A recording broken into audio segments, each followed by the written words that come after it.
o Alerta Geral. Bate-papo político com os jornalistas Luzenor de Oliveira e Beto Almeida. O ano de 2022 está chegando e com o novo ano, a agitação política com as eleições para a presidência da República, governos estaduais, Câmara Federal, Senado e Assembleias Legislativas. A campanha eleitoral já tem verba garantida, 4,9 bilhões de reais estão no orçamento da União para cobrir as despesas dos candidatos e das candidatas que irão brigar por um mandato. Sobre as eleições de 2022, as mudanças e as novidades na legislação, nós vamos conversar agora no Jornal Alerta Geral com o advogado Maia Pinto, especialista em direito eleitoral. Doutor Maia, seja bem-vindo ao Jornal Alerta Geral. Com tanto dinheiro já assegurado no orçamento da União, vamos ter uma campanha, dinheiro público, vamos ter uma campanha com menos corrupção, com menos ilícitos em 2022? Bom dia! Bom dia, Luzanor, bom dia, Beto. É um prazer muito grande participar do seu programa e debater com seus ouvintes. Não acredito que o valor do fundo eleitoral vai ser um determinante para reduzir a corrupção.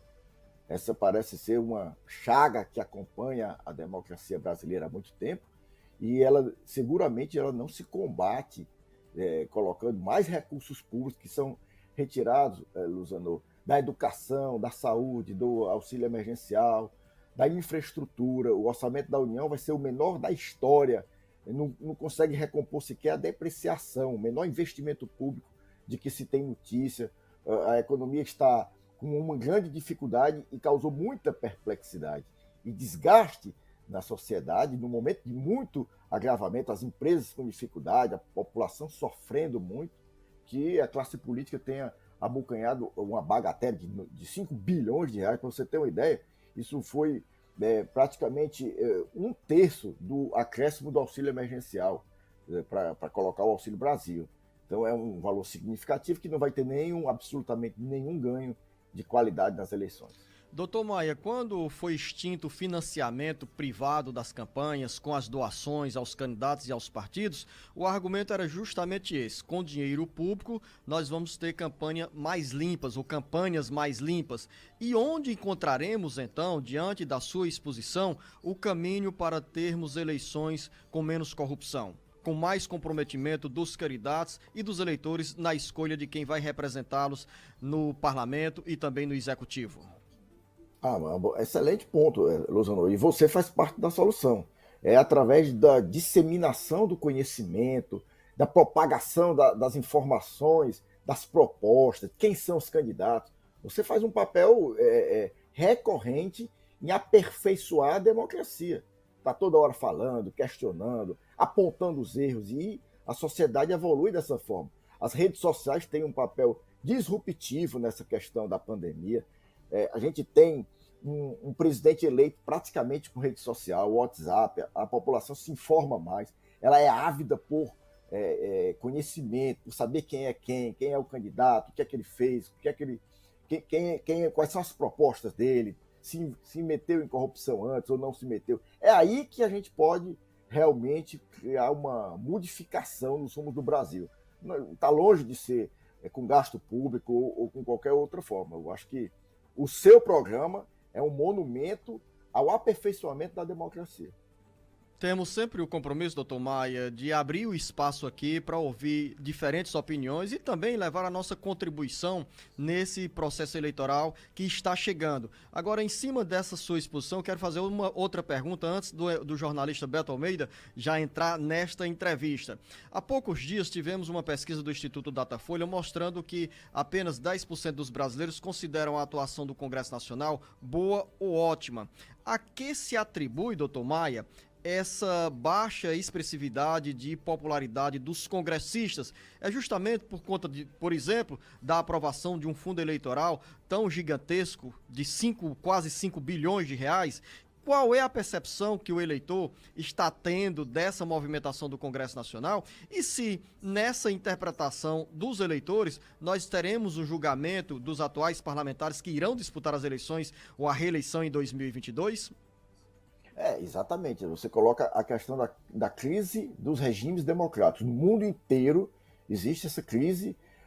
a população em geral, o seu telespectador, talvez ele seja até mais bem informado do que a média da população, é o cidadão que está interessado na política do dia a dia, ele não se sente representado pelo parlamento brasileiro, o Luzandor. O Brasil real, ele vive uma dificuldade muito grande, os empresários têm dificuldade em pagar impostos, o sistema é complexo, o parlamento não resolve uma crise, uma reforma tributária, os serviços públicos em geral são de péssima qualidade. Então o cidadão que está nos ouvindo aqui, ele vai numa escola, em um hospital ou numa delegacia de polícia, que ele é maltratado porque o camarada lá, o servidor, tem estabilidade, aposentadoria integral. Então o Congresso não consegue fazer uma reforma administrativa para resolver a vida da população. A inflação é elevadíssima, todo mundo percebeu a carestia, os preços subindo, já estamos rodando em 11% de inflação em 12 meses, e o Banco Central tem que reduzir a taxa de inflação. Então, essas coisas do dia a dia, a política a gente pensa que é assunto para analista, para cientista político, mas ela faz parte do dia a dia. O ouvinte interpreta e ele sente a política quando ele vai no posto de saúde, quando ele se desloca, a cidade é engarrafada, é congestionada, ela é feia, não tem calçada, quando está morando num bairro onde as facções dominam, o crime é organizado. É aí que está a expressão da política. E a gente vê os debates no parlamento e eles estão discutindo outras coisas, né? O dinheiro deles mesmo, não tem uma sintonia. Então o parlamento ele não tem essa função de caixa de ressonância da sociedade. Mas a imprensa livre, as redes sociais, a população tem cobrado muito do parlamento e tem havido uma certa alinhamento, forçado alinhamento, como foi o caso agora do próprio Auxílio Brasil. O povo estava passando fome e foi praticamente forçado o parlamento a estender o benefício. Se você recordar, o presidente tinha acabado o Auxílio Brasil no começo do ano, e a ideia é que seria extinto e que encerraria, e a população foi e cobrou uma resposta dos governantes. Então eu acho que é assim, é o cidadão sendo cada vez mais forte, mais altivo, a imprensa livre é que vai poder corrigir o parlamento. Mas a gente tem uma vantagem em relação ao Supremo, a gente tem eleições. Então o deputado ele não fica lá a vida inteira, ele não é vitalício. Em outubro a gente tem um encontro marcado com as urnas e o eleitor pode corrigir essa distorção. Nós estamos conversando aqui no Jornal Alerta Geral com o advogado Maia Pinto, que é especialista em direito eleitoral. Também conosco o jornalista Beto Almeida. Bom dia. Bom dia, Luzenor. Bom dia, doutor Maia. Doutor Maia, o Congresso Nacional aprovou mudanças, fez uma reforma eleitoral neste ano de 2021, que entra em vigor, lógico, para as eleições do ano que vem. E um desses pontos dessa mudança é a federação partidária. Lógico, eu queria aqui que o senhor aproveitasse para nos fazer exatamente o diferencial entre a federação partidária e o que antes era permitido, que eram as coligações partidárias, mas principalmente uma dúvida que muita gente ainda tem, doutor Maia. As federações, elas têm que ser verticalizadas, vamos dizer assim. Por exemplo, se um partido ou um grupo de partidos faz uma federação lá em nível nacional, elas têm que ser repetidas aqui em nível estadual, ou pode haver, por exemplo, uma federação de partidos apenas para uma disputa estadual, por exemplo. Explica como é que vai ficar isso. Na verdade, Luzano, a história da federação, ela começou na emenda constitucional 97 de 2017. Você se lembra que o parlamento ele acabou com a coligação proporcional e, além disso, estabeleceu a cláusula de barreira. Até uma cláusula pequena, 2% da votação válida. Mas o partido que não atingir isso, ele vai se extinguir. O resultado dessas normas, dessas alterações, foi a ameaça de extinção de 30 partidos políticos. Esses partidos pequenos, PCdoB, o PAN, então eles não iriam existir se você não tivesse construído essa solução da federação. O que é a federação? Para o ouvinte entender. Os partidos se juntam, a partido A, B, C, que seriam inviáveis, são partidos pequenos, pouco programáticos, sem capilaridade nacional, eles se juntam e formam a federação X. Essa federação ela funciona exatamente igual ao partido político. Aí a diferença para a coligação, né? Que a coligação também, quando se formava, eles funcionavam igual ao partido político. Mas na federação, Beto, ele tem que continuar junto durante os 4 anos depois. Essa aqui é a grande diferença. Porque Porque o que é que acontecia na coligação proporcional, que era uma aberração? Você tinha o partido ABC, o camarada votava no no PT e elegia um candidato do PSDB, porque eles estavam coligados. Era uma adulteração, uma mutilação do sistema proporcional. Porque você elegia um candidato, muitas vezes, de um partido oposto à sua diretriz, à sua ideologia. E agora o casamento que é feito na urna, ele tem que perdurar durante os 4 anos. Então, nesse ponto, foi uma inovação. É muito parecido a federação com a fusão dos partidos. Ela só não é uma fusão de todos os partidos porque ela tem prazo de validade, que são 4 anos.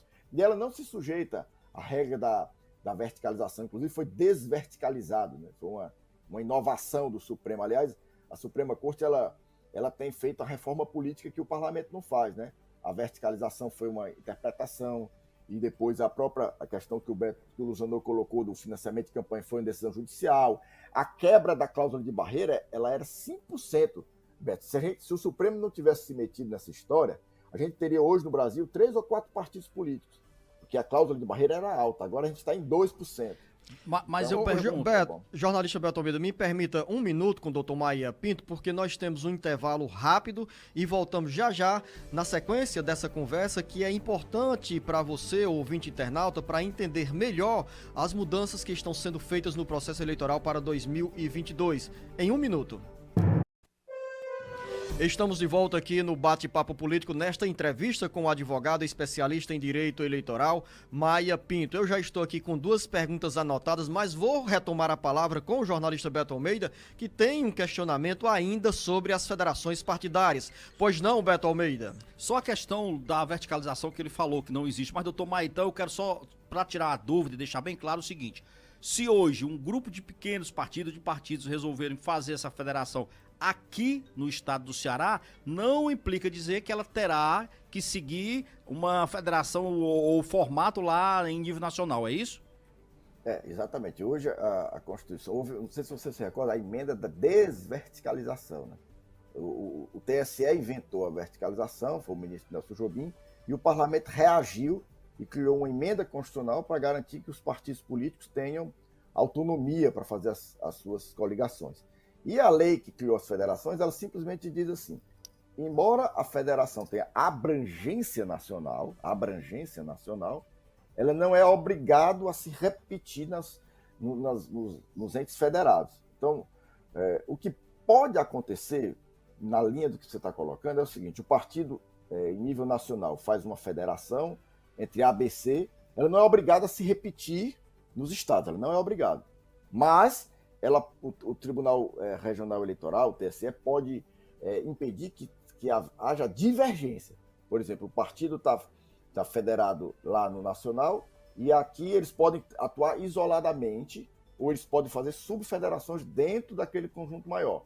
Mas não pode haver o conflito entre a federação nacional e a estadual. É uma pequena limitação, isso é uma interpretação. A Justiça Eleitoral ainda não operou essas regras e eles mudam muito, Beto, nessa questão de interpretação de normas de verticalização. Mas hoje, vigora no Brasil a regra constitucional do artigo 17, com a redação dada pela emenda da desverticalização, que assegura aos partidos políticos autonomia para fazer coligações sem necessidade de vinculação com os comandos estaduais. E a federação vai seguir essa diretriz, mas com algumas pequenas limitações.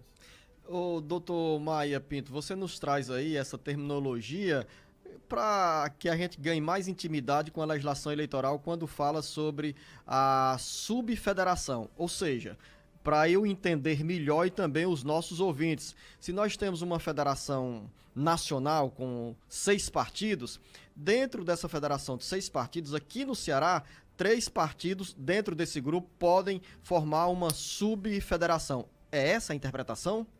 Exatamente. Aqueles 6 que estão coligados lá em cima, ele pode formar 3 aqui e os outros 3 correrem isoladamente. Eles podem formar dos 6 só 2 ou 4 e 2 ficarem isolados. Essa seria a ideia. Doutor Maia, Luziano, só aproveitando ainda que nós estamos tratando dessa questão do financiamento de campanha, financiamento público, uma das resoluções que o TSE também regulamentou para 2022, doutor Maia, é o retorno, por exemplo, da possibilidade de arrecadação de fundos de campanha com os shows. Não é showmício, né? Mas são shows. Por exemplo, shows que pode determinado partido ter um artista que queira fazer um show privado e aquele recurso ser todo direcionado, né? Carreado para aquela candidatura. É exatamente assim que vai funcionar? Essa previsão, Luzano, já existia desde 2015, mas ela não pegou. Por que ela não pegou? Porque para você poder fazer um show, na verdade ele é um show, mas pode ser também um evento humorístico, um evento cultural qualquer, ou uma feijoada, mas você tem que comunicar antes à Justiça Eleitoral. Operacionalmente ela não é viável. Eu vou tentar explicar. Você vai fazer um show lá com 10 mil pessoas que vão querer ir para o show com o objetivo de colaborar com a candidatura. Eles sabem disso. A Justiça Eleitoral é avisada antes. Você tem que dar o CPF de todo mundo que comprou os ingressos, abrir uma conta bancária específica, comunicar, emitir recibo eleitoral de todas aquelas pessoas, porque eles são doadores de campanha, verificar se atende os 10% do imposto de renda do ano anterior. Então, a complexidade é tão grande que ela foi uma modalidade que está prevista na legislação e não pegou. A mesma coisa da vaquinha. Não sei se você se lembra, na época do Barack Obama, você poderia doar pelo cartão de crédito, você fazia a vaquinha virtual, ela não pegou pela mesma coisa, que a empresa que faz a vaquinha, ela tem que dar o nome de 1.000 pessoas, 2.000 pessoas, e passar o CPF, saber se ele pode ou não pode doar. Então, existe uma dificuldade operacional e essas modalidades, vamos dizer, exóticas, elas não entraram na realidade da política brasileira. Doutor Maia, em uma outra oportunidade, em entrevista aqui no Jornal Alerta Geral, a gente conversou com o senhor sobre a presença das candidaturas femininas definidas como laranjas, mulheres que são estimuladas a disputar a eleição, mas na realidade é apenas para cumprir um papel de captação de recursos do fundo eleitoral e acabam chegando ao final de uma campanha, de uma disputa eleitoral, sem votos, sem uma quantidade de votos que justifique tanto dinheiro doado para a campanha. Nas eleições de 2022, com as mudanças na legislação que tivemos, com o direcionamento de um percentual mais definido para as candidaturas de mulheres, nós temos aí mais estímulos. Essa mudança vai funcionar para que as mulheres se sintam mais estimuladas a entrar na política, a entrar na vida pública do país? É uma boa pergunta, Luzano. Inclusive, o Tribunal Superior Eleitoral tem caçado muitos vereadores, Brasil afora, tem sido duro nessa questão das candidaturas laranjas. Mas eu vou lhe dizer a minha opinião sobre isso. Existe um brocardo jurídico que diz assim: toda vida que o direito dá as costas para a realidade dá as costas para o direito. E você está com a mão no pulso da cidadania. O legislador ele está tentando estimular a participação feminina nas eleições. Afinal de contas, a maioria do eleitorado brasileiro são mulheres. A maioria da população são mulheres, que os homens morrem mais cedo. Então, estatisticamente, o parlamento deveria ser majoritariamente de mulheres. Mas a minha impressão é que a legislação eleitoral ela não é capaz de fazer isso. As mulheres têm que ser convidadas e estimuladas a participar da eleição, mas não é de cima para baixo, numa resolução do TSE ou alteração da norma. Então, essa forçação da legislação eleitoral ela não tem produzido bons resultados.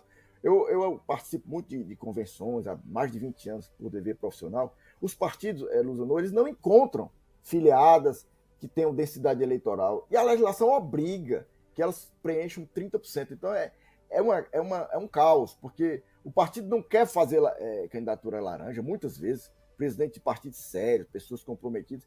Se ele não cumprir os 30% que a lei manda, ele não consegue registrar o DRAP, que é o documento que habilita todo mundo a ser candidato àquele partido.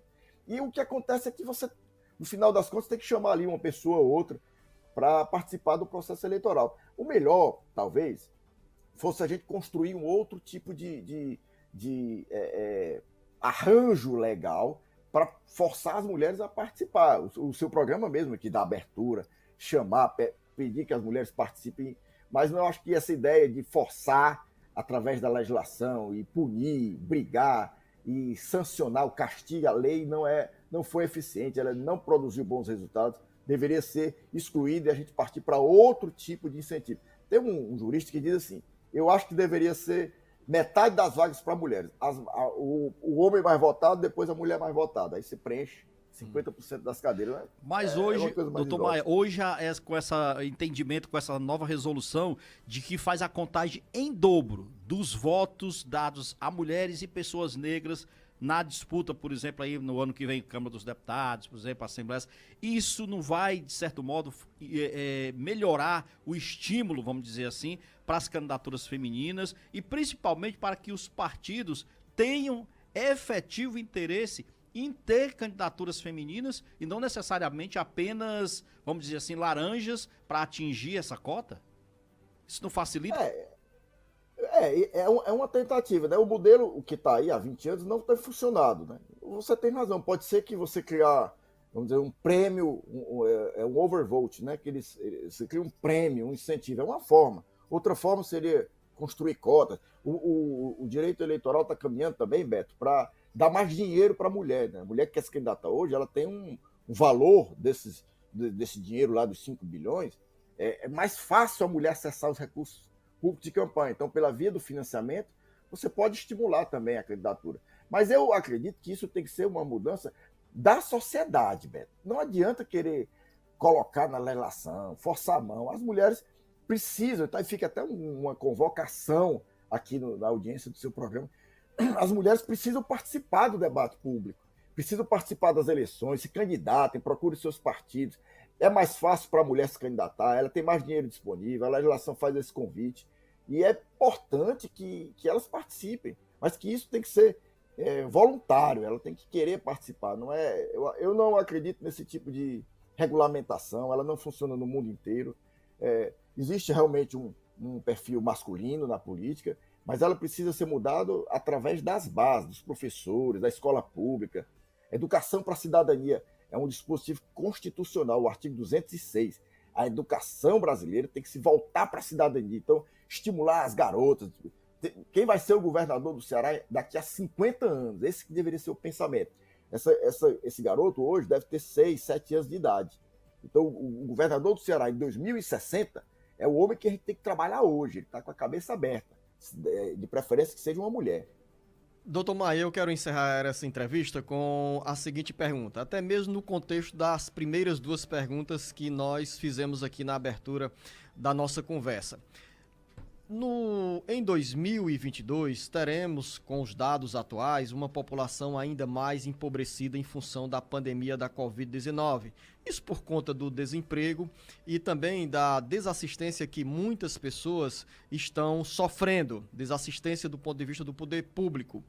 Nesse caso do empobrecimento da população, o senhor, há um temor de que essa eleição tenha uma porta ainda mais escancarada para os casos de corrupção? É possível, né? A sua observação ela é procedente, Luciano, porque o eleitor está desesperado, né? A miséria aumentou, as pessoas estão passando fome. A cidade de Fortaleza está dominada por uma horda de miseráveis nos sinais, nos viadutos. A gente não via isso há 20 anos. Parece aquela época da seca que não existiam os programas de auxílio. Isso cria um território fértil para a corrupção eleitoral. Então, o miserável ele não tem dignidade, ele não tem o que comer, então ele vai vender o voto como uma mercadoria. É um risco que a Justiça Eleitoral precisa estar vigilante. Não há necessidade de promover nenhuma alteração em relação à compra de votos. O direito é muito avançado, a regra é contundente, é cartão vermelho para candidato comprador de voto. A Justiça Eleitoral é incisiva, já se caçou governador. Você tem uma média de 3 governadores cassados por cada eleição. Então, em 27 estados da federação, dá quase 10% de cassação de mandato. Você teve governador cassado na Paraíba, no Maranhão, Tocantins, só de cabeça aqui, Amazonas. Então, a Justiça Eleitoral, o Tribunal Superior Eleitoral é rigoroso nessa questão de compra de voto e abuso de poder econômico e político. Então, nesse ponto, eu acho que nós estamos muito bem na legislação, mas é um risco e a gente tem que ficar redobrado. A população agora, com WhatsApp, gravação, todo mundo hoje é um fiscal da Justiça Eleitoral e da democracia, todo mundo tem um celular no bolso, filmou o candidato, mandou para o Ministério Público, ele vai ser cassado o seu registro de candidatura. No apagar das luzes de 2021, estamos encerrando aqui esta entrevista com o Dr. Maia Pinto, advogado da área eleitoral. Dr. Maia, eu quero agradecer ao senhor nesta presença aqui no Jornal Alerta Geral, desejar ao senhor boas festas, um feliz ano novo e que em 2022, certamente, pode anotar aí na sua agenda, teremos outros encontros aqui no Alerta Geral, que é gerado pela Rádio FM 104.3, com transmissão para 22 emissoras de rádio no interior do Ceará e também com imagens pelos nossos canais do cearagora.com.br. Ao senhor, o nosso bom dia e o nosso muito obrigado. Eu que agradeço, Beto. Estou à sua inteira disposição, com a maior alegria, para participar do seu programa, conversar com seus ouvintes, o Beto, o Luzanô, que são mentes brilhantes, que prestam um relevantíssimo serviço público para o Ceará, esclarecendo o eleitor com isenção, sem nenhum tipo de tendenciosidade. E é muito importante esse tipo de programa para que realmente a democracia possa se consolidar no Brasil. Vamos dar a nossa contribuição, doutor Maia Pinto, ao senhor, nosso bom dia, nosso muito obrigado. Jornalista Beto Almeida, final da nossa conversa aqui, nesta longa entrevista, mas produtiva, porque o doutor Maia Pinto deixou boas lições aqui e também informações úteis para você, ouvinte internauta, encontrar melhores informações sobre as mudanças que estão a caminho ou que já foram feitas na legislação eleitoral e que entram em vigência a partir das eleições de 2022. A você, jornalista Beto Almeida, um bom dia, um bom trabalho. Bom dia a todos. Até amanhã. O Ceará, Brasil e mundo ligados no jornal Alerta Geral. Alerta Geral.